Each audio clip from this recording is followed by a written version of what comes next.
Hey, everybody, welcome back to another episode of Industry Standard, the Ask Me Anything edition. We do these once a month.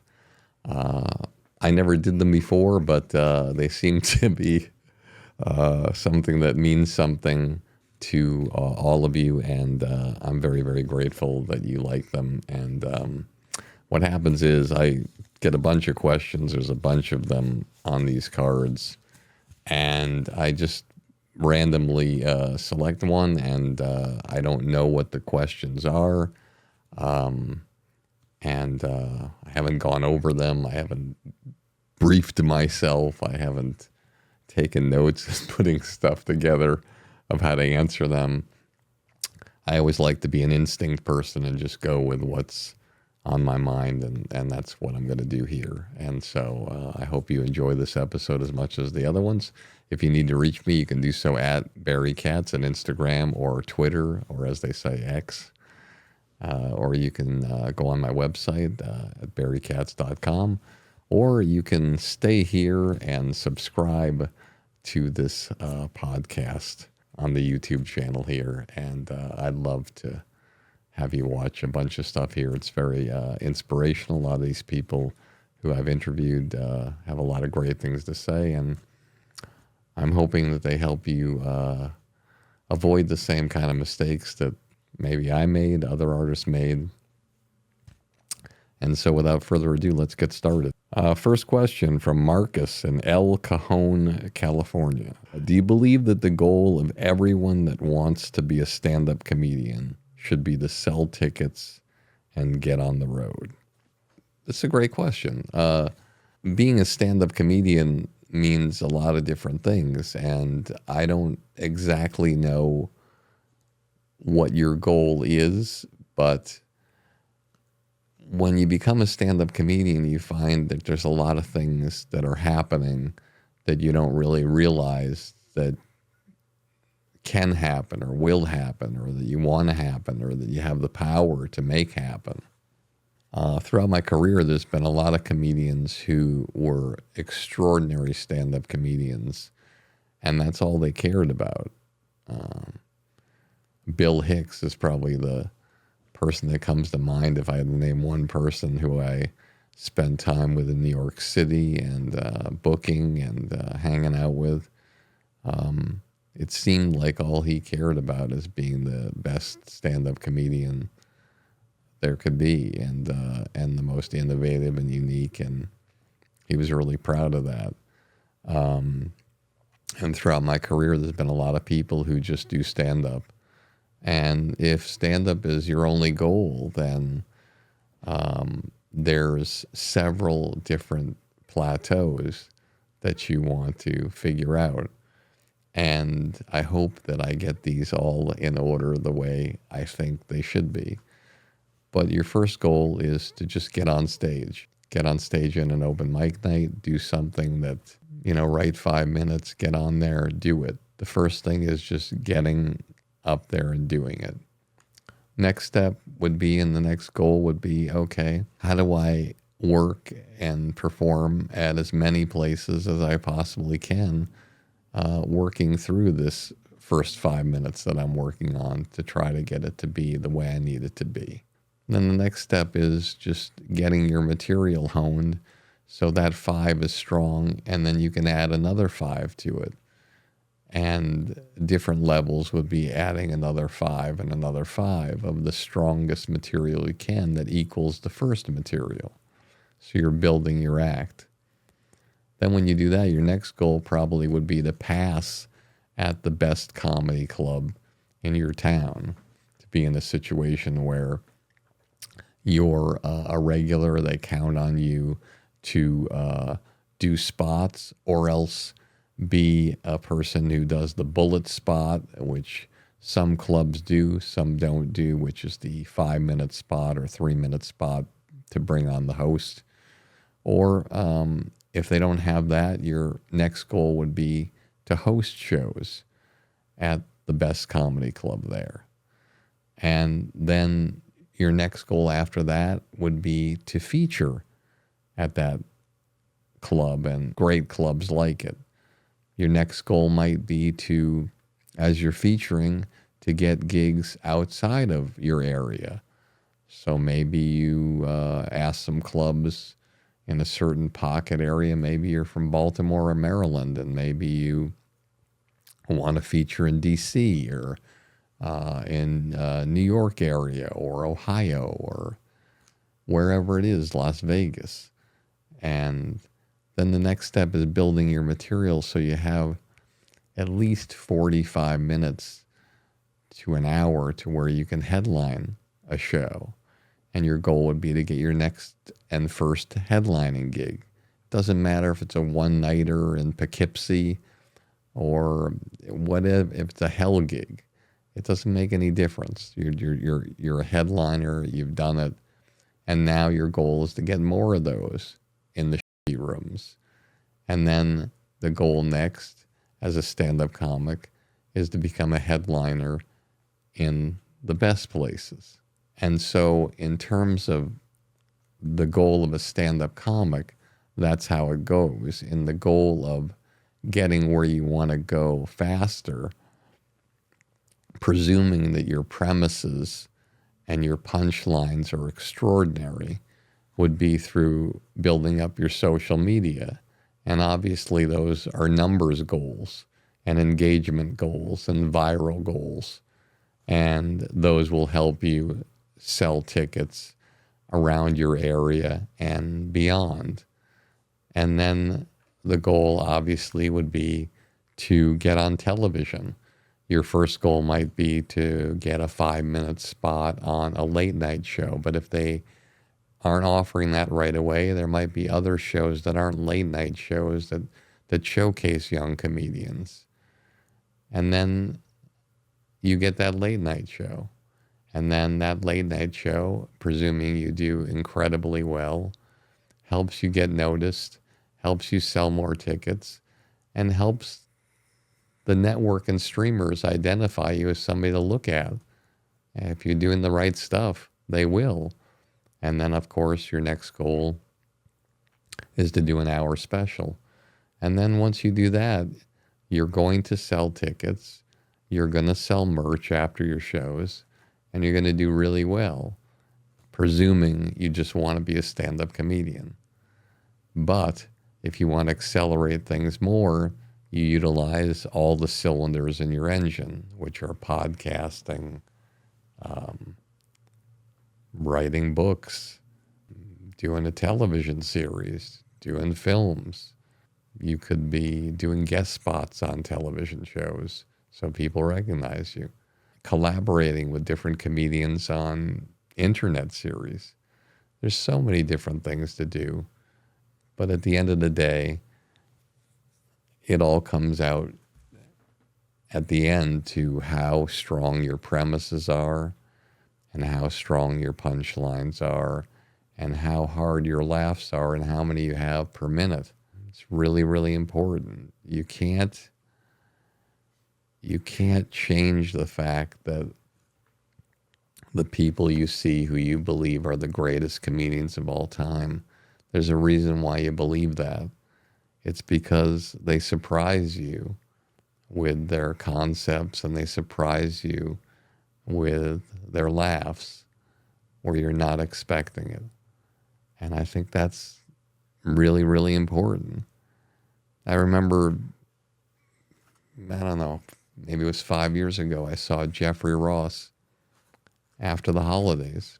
And he went on stage and he rubbed his stomach and he said, I have a New Year's resolution. I decided to go to the gym. Today I'm really excited. I'm really proud. I went to the gym today and I was on the bike for 45 minutes. And the crowd applauded wildly. And then he said, and tomorrow, if I feel really, really good, I'm going to start pedaling. And the crowd gave him another applause break. And he might say that's not the most innovative or extraordinary premise and punchline. But the evidence suggested in the crowd that he fooled them. And comedy is about surprising your audience like a horror movie. The better the horror movie, the better the scare. The greater the stand-up comic, the more they surprise you, they enlighten you, and they impact your life like the modern-day philosophers they are. All right, let's go to the next question. This is from Danny in Los Angeles. How do you know when you have uncovered a good comedic premise? What do you think makes a comedic premise memorable? Well, first of all, a serviceable great premise is one where you can write a ton of jokes for that premise. And you can continue to keep writing them and writing them and writing them. And one of the examples I make, and I know I'm probably paraphrasing and butchering this joke, and it's probably not the way they intended the writer to do it, but please bear with me. I always talk about this one thing that I remember from a comedian named Sarah Halstead, I believe. And forgive me if I get that right or wrong. And she had a joke that it's so simple. The premise was simple. It wasn't an innovative premise. But then the punchline was really, really powerful and killed. She said something like, "Hi, I'm Sarah. I'm 45 years old. You know you're getting old as a woman when." And if you just stop there and all of you think about a joke that you would write for that, you probably would come up with a lot of different things. I personally came up with two myself when I paused the video and I thought to myself, what would I write here? And these were two things that I wrote, and please don't kill me if this seems hacky. I said, "Hi, my name is Sarah Halstead. You know you're getting old as a woman when your nipples get caught in your shoelaces." The second one I came up with was when your Spanx have an expiration date. Funny, you get a laugh, but Sarah had something that was completely unexpected to me and got a huge laugh. "Hi, my name's Sarah. I'm 45 years old. You know you're getting old as a woman when you have to buy your own cocaine." And so there's no way that's not going to get a laugh. Now, is it the most extraordinary premise about aging? No. But Chappelle did a joke in the middle of one of his specials where he said, "I'm 44 years old. Sometimes I just go in my bedroom and I close the door and I start jerking off and I realize I'm getting old because after about 5 minutes I just say, 'F it,' and go to sleep." Again, I'm paraphrasing, not exactly word for word, but you understand what I'm going for. So Chappelle did a joke about aging, and that's with sex involved and whatever. Now, was the rest of his hour special innovative premises? Yes. I remember seeing him working on the special. He did a half hour on Charlottesville. You know, how do you do a half hour on Charlottesville? And so I think of all the premises, and there's really extraordinary premises. Ronnie Chang has the premise about how people in the United States, they want things fast, they want things now. And he goes through a whole litany of things about probably microwaves and Amazon and how you can get the post office, 3-day, 2-day, 1 day, that day, right now. And it's incredible. Is the premise of Americans want things quickly never been done before? Of course not. It's people have talked about it. But then it's how you twist it and put it in your own words and your own aspects of how your vision is for something, which is incredible. If you get a chance to catch Louis C.K. at some of the clubs he's been hanging out in New York City, I mean, some of the stuff that he's doing now is just, it's insane.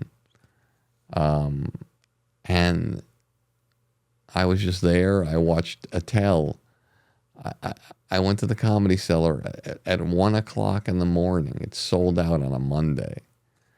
And he goes on and he just fucking kills it. And you just have no idea where he's going with things. And that's what really makes it. You could have premises that are even shitty, like premises that you flew on the airline. Well, obviously, many people have done stuff about flying on an airline. But if the jokes within it are unique, then it's going to be incredible. But if the jokes are like, hey, the flight attendant told me to use my seat cushion as a flotation device, and that's the last thing I want to be holding after I've been sitting on it and taking a nosedive into the ocean, indicating that they've shit themselves and they don't want to hold the thing. That stuff is not going to get you where you want to go. What part of the chicken does the McNugget come from? It's not going to get you anywhere. If you're watching old television shows on whatever network it is, TV Land, and you make a joke, hey, Gilligan's Island, it was incredible. They were stranded on an island. They can make a blender out of 2 bamboo poles, but they couldn't fix a hole in the boat 12 inches wide to rescue themselves. Not going to get you where you want to go. But if I could use an example of somebody that I love, and I love the bit, it's an iconic bit, is, Jim Jeffries, the gun control bit. It's about 11 minutes long, and, he puts it all out there, the argument between pro-gun and anti-gun.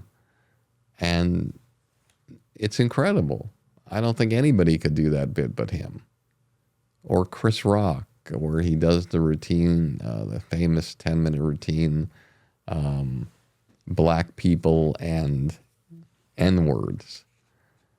And he's working in front of a black audience, and he lays out the difference between one and the other, and it's hilarious. And so, to me, what makes a comedic premise memorable is one that you've never seen before. What makes the Grand Canyon memorable?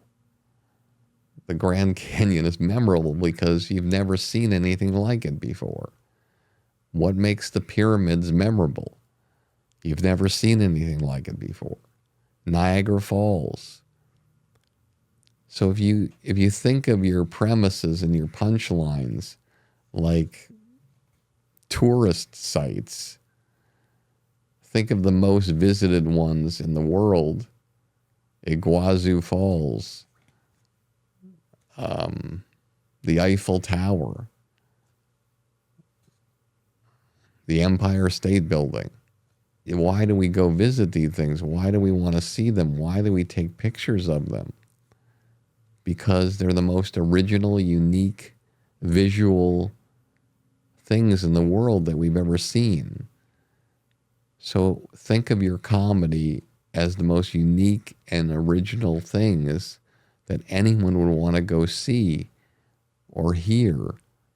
And if you equal the feeling for your audience that you felt the first time you saw the Grand Canyon, well, I think you're going to be in great shape. Hey everybody, it's Barry Katz, and I wanted to talk to you about Blueprint for Success. This is a community that I put together during the pandemic to help all artists of every walk of life in the entertainment business. No matter where you are in that part of this journey, it's designed to help you. There are podcasts with people that will inspire you, like Kevin Hart, Judd Apatow, Bill Burr, that you can't find anywhere else but on this program that I've interviewed, to times where we get to talk to executives in the business that you would never have access to tell you what you need to hear and to answer your questions, to all sorts of different videos and master classes designed to help you get to the promised land. That's what the blueprint for success is. Doesn't matter whether you want to be a stand-up comedian, a sketch performer, a podcaster, an actor, an actress, director, writer, social media person, whatever you want to be. I've been doing this for 40 years. I've had the honor and been humbled to represent people like Chappelle, Wanda Sykes, Louis C.K., Dane Cook, and probably over 20 other people who went from a studio apartment to being a multi-millionaire and a household name. And I want that for you, and I wanted to take the time with this program to be able to help you on your way there, to get there and to heighten and increase the trajectory of your career. Blueprint for Success is the way to go. I'm proud to be a part of this program, and I'd be proud to have you to be a part of it too. All right, next question. This is from Adelaide in Austin, Texas. When stand-up comedians are on stage, how truthful are they about their experiences? How often do they fabricate their stories versus talk about real-life situations? Every comedian's different. Obviously, when Rodney Dangerfield said, my father hated me, I was an ugly kid. He used to tie a pork chop around my neck to get the dog to play with me. Obviously, that's not true. When Stephen Wright says, I have the oldest typewriter in the world, it types in pencil. Not true.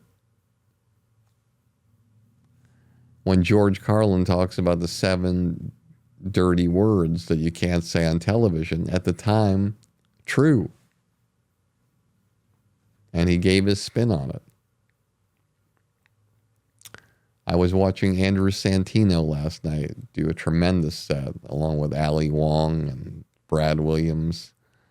And, it was incredible, the mix of how they talked about real life things, and they were able to put their spin on it.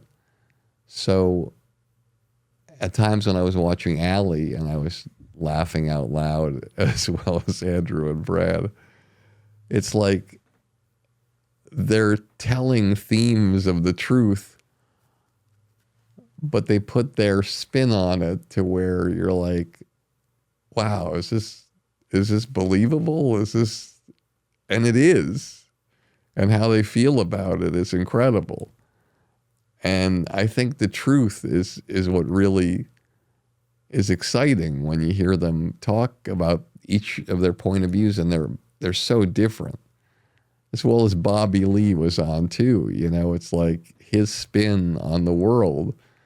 But, not every circumstance is true or what happens or how it is. I was watching Brad do a routine about his daughter, 4-year-old daughter, hitting a pole and falling down. The fact is, whether it's true or it's not true, that can happen. So when you are talking about things as a comedian that were fabricated, there's still the comedians that make it real, and they take the premises of it and they make it real, so they know that you've heard it and something like that's happened, and there's a possibility of something. Whereas going back to Stephen Wright, when he says something like, My apartment got robbed. They stole everything and replaced it with an exact replica. I asked my roommate, do you know what happened here? And he looked at me and he said, do I know you? That didn't happen. But that doesn't make it less brilliant. And so to make a statement on how many people fabricate things and how many don't, I couldn't tell you. But chances are most comedians stretch the truth and put their point of view on things to make it as strong and palatable to the audience and exciting to the audience as possible. So don't worry about whether you do that or you don't do that. Just worry about creating great premises and great punchlines, and the world will notice. Next question is from Natalie in Phoenix, Arizona. What do you think the future of comedy looks like now that social media has grown the industry so much? I think that the world is cyclical when it comes to comedy. I've been through times when comedy hasn't been hot. Now it's at its hottest. I've seen and had friends who were comedians like the legendary Buddy Hackett and Don Rickles, who did a lot of crowd work and a lot of jokes. Then there was a long period of time where if you did crowd work, you were a hack and you weren't a real comedian. And now there's crowd work specials and things on the internet. The audience responds to the crowd work. But at the end of the day, in my humble opinion, what are people going to remember? Are they going to remember the person talking to the crowd and they say something like, did you ever do acid? Yes, I did. Are you doing it right now? Yes, I am. Then what did I just say to you? Or whatever it could be. Or, hi, where are you from? What do you do for a living? I'm an accountant. What ethnicity are you? I'm Jewish. Were you ever in a gang? Yes, I was. What did you do? Break into other accountants' offices and screw up their books? There's all kinds of things that I'm trying to make up here that I'm failing with. But the point is, are you going to remember that? Or are you going to remember the crack baby routine from Chappelle? You're going to remember George Carlin's football versus baseball routine. You're going to remember Bob Newhart's the driving instructor. You're going to remember somebody talking to the crowd. So at the end of the day, it's your legacy. And the legacy is your material and how you present it and how it stands the test of time. That's what's amazing. That's why we keep going to see people like Bill Burr and why we keep going to see Chappelle and why we keep going to see these amazing comedians like Chris Rock. Years and years, and we still go see them because we love the legacy they've given us. We love the laughs they've given us, and we are confident in their premises and that they're going to give us new premises and new laughs about life and how it is, and we're going to enjoy it. And that's the thing that's so important about how these things work. And I hope I answered your question, because the difference here is all these things are on social media. You can clip things out. You can share things with the world. Can you imagine if Frank Sinatra or, Mick Jagger when he was starting, or Paul McCartney, or Rickles, or any of these people were on social media, how things would have changed. The world would have known them even more than it knows them now. It's just that back then they had to find people through albums and different things like newspaper articles, advertising. But there's always something new that happens.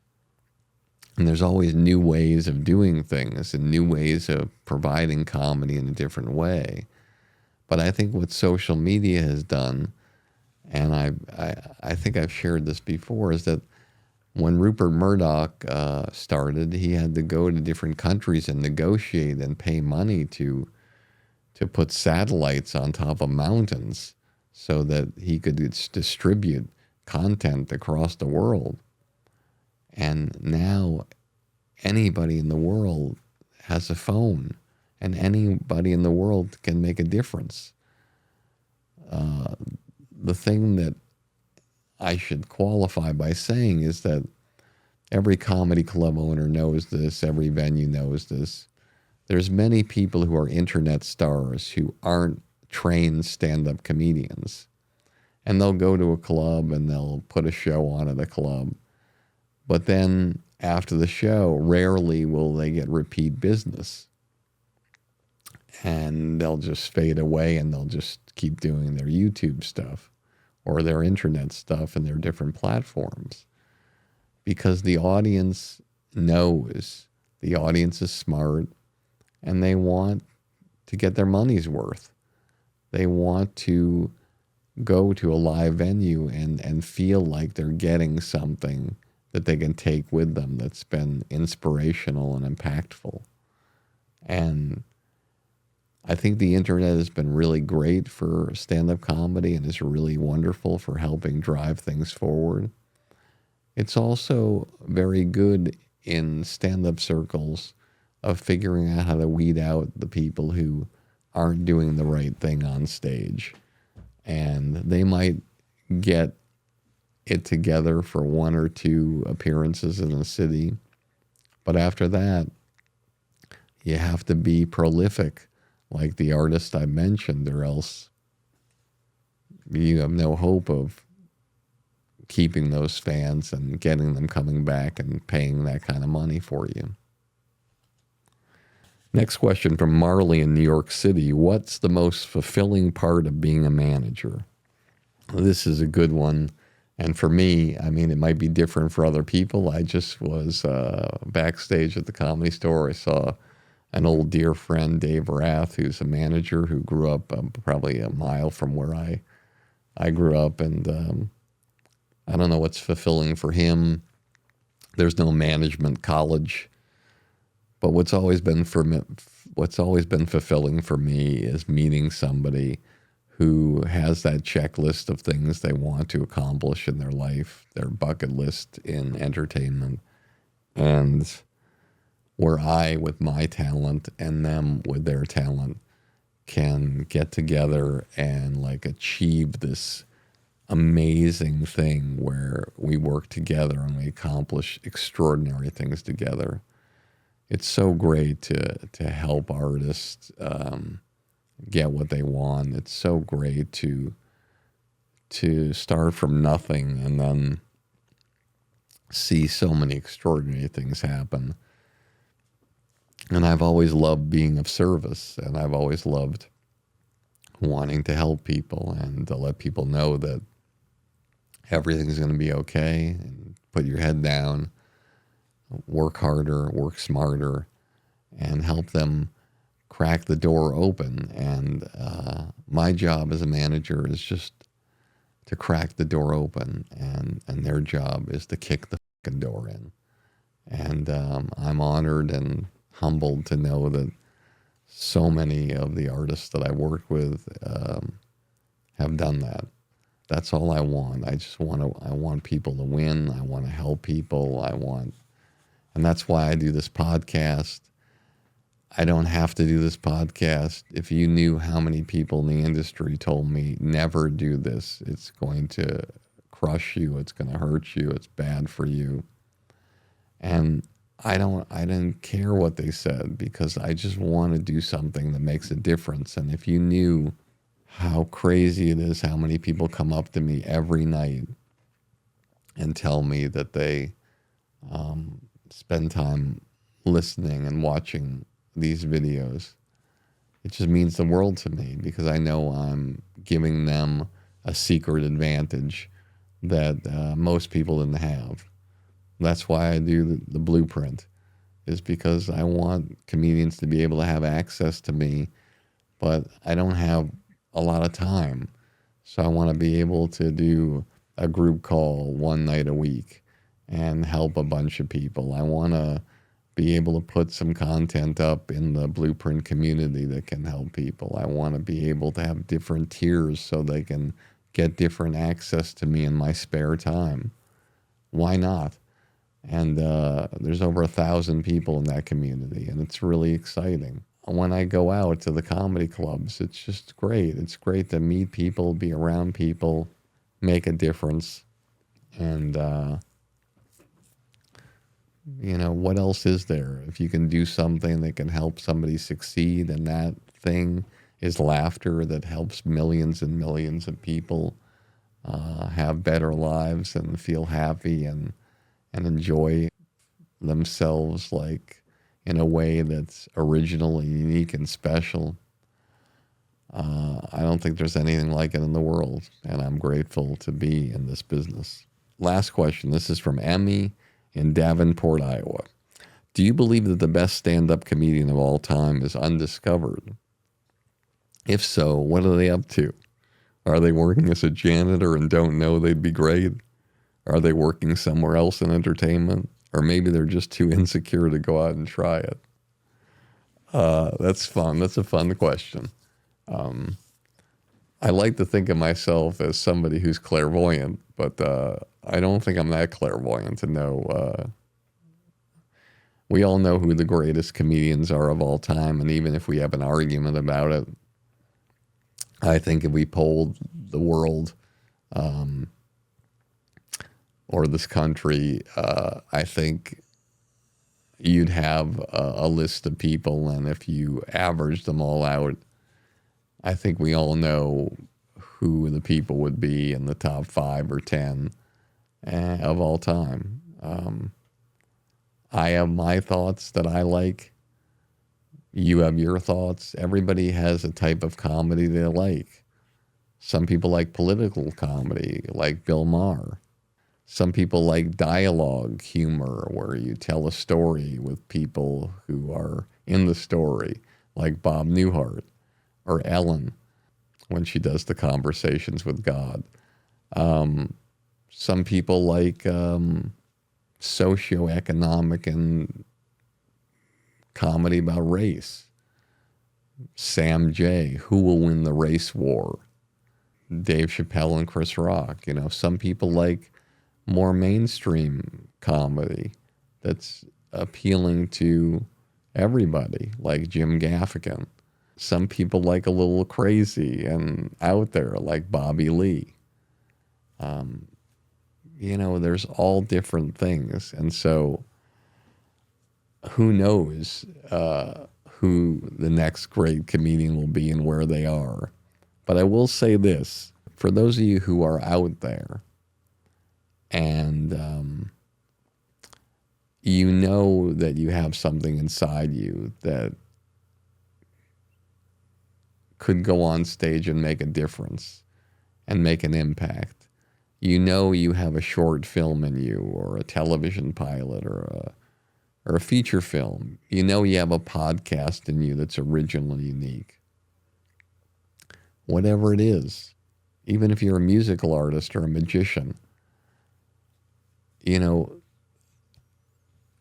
greatest concepts and talent and projects, unfortunately, they're all located in one specific place, and that's the cemetery. Because most people watching and most people in the world who have great ideas and great thoughts about what they want to do, a book they want to write, a stand-up piece they want to do, a one-person show, a play, they just don't have the thing inside to drive forward and put it out there. And if I could do anything to make your life better, if you do have a vision of, let's just take one thing for now and you guys can apply it to everything. let's say you've never done stand-up comedy and you want to do it, or you've never done a podcast and you want to do it, or you've never done an acting reel where you film your own scenes and put it out there. Just get one of those calendars that's like those annual year-long calendars that you put on your wall, like the ones that are like 2 feet by 3 feet with the white erase stuff in it and the magic marker you can erase. And just put the dates in for the year and look on that calendar, just all there the whole year. And circle a date when you're going to start, when you're going to do something, when you're going to do that stand-up set. And just circle it and back into it like it's a wedding. You ever notice a wedding, you don't really change a date. You know, if things are going wrong or they don't happen properly or there's a big issue with something, you just keep the date. You keep going. You figure it out, and you do the wedding, and you make the commitment. And it's all about the commitment. And that's what you need to do. But you got to circle that date and make it happen and back into that date with whatever you have. And if you do that and don't stop and always follow through with what you're doing, you're going to make it happen. And you'll do your first stand-up appearance, or you'll do your first podcast, or you'll put your first acting reel together, or whatever it is. But pretend it's like that kind of commitment, like a confirmation or a bar mitzvah or a quinceañera, if that's how you pronounce it, or a wedding. That's what it's all about, a birthday party. It's circled on the calendar. You don't change the birthday date party. And you don't change your goals when you set them forward. And once you do the first one, set the goal for the next one and the next one on that calendar. And it kind of forces you to do things in a unique way. Yes, you have an ugly piece of plastic on your wall that is an eyesore, but that eyesore will help change your life forever. Thanks again for listening to Industry Standard. This has been the Ask Me Anything show. I'm glad you like these as much as I do, and I hope they're helpful. And I'm very grateful for all your support. So I appreciate it. And I'll see you next time on Industry Standard.